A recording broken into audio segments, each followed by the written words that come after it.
Neymar জুনিয়রকে ছাড়া বিতর্কিত এক দল ঘোষণা করে সমালোচনার তোপের মুখে পড়েছে ব্রাজিল কোচ দরিবাল জুনিয়র। এবার নেইমারকে দলে না রাখার ব্যাখ্যা দিতে গিয়ে বিস্ফোরক এক মন্তব্য করলেন দরিবাল। বিস্তারিত জানতে পুরো ভিডিওটি দেখুন এবং খেলার সব আপডেট পেতে সাবস্ক্রাইব করুন আমাদের ইউটিউব চ্যানেলটি ও ফলো করুন আমাদের ফেসবুক, ইনস্টাগ্রাম ও টিকটকে। দর্শক, নেইমারকে না নিয়ে দরিবাল কি সঠিক সিদ্ধান্ত নিয়েছেন তা আমাদের কমেন্ট করে অবশ্যই জানাবেন।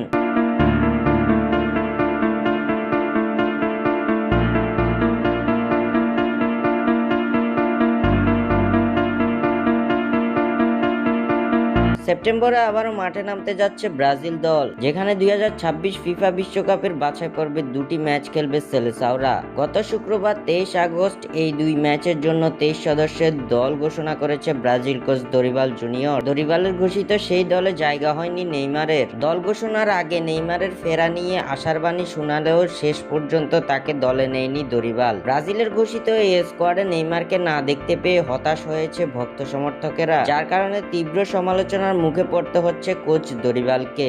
গুরুত্বপূর্ণ এই দুই ম্যাচে জেতা ছাড়া বিকল্প পথ খুব একটা খোলা নেই সেলেসাওদের সামনে। আর এমন গুরুত্বপূর্ণ ম্যাচগুলোতে অভিজ্ঞ নেইমার থাকছেন না ব্রাজিল স্কোয়াডে, যা মেনে নিতে পারছেন না ভক্ত সমর্থকেরা, যার কারণে দরিবাল জুনিয়রকে পড়তে হচ্ছে সমালোচনার তোপের মুখে। তবে এবার নেইমারকে দলে না রাখার ব্যাপারে মুখ খুলেছেন দরিবাল জুনিয়র। নেইমারকে দলে না রাখার ব্যাখ্যা দিয়েছেন এই কোচ। নেইমারকে 23 সদস্যের এই স্কোয়াডে না রাখা প্রসঙ্গে দরিবাল জুনিয়র জানিয়েছেন, এখনো পুরোপুরি খেলার জন্য প্রস্তুত নয় ব্রাজিলিয়ান সুপারস্টার। ইনজুরি থেকে সেরে উঠতে আরো কিছুদিন সময় প্রয়োজন নেইমারের। এ প্রসঙ্গে দরিবাল জুনিয়র বলেন, নেইমার এক দুর্দান্ত খেলোয়াড়, সে এই মুহূর্তে পুরোপুরি ফুটবলে ফিরে আসেনি।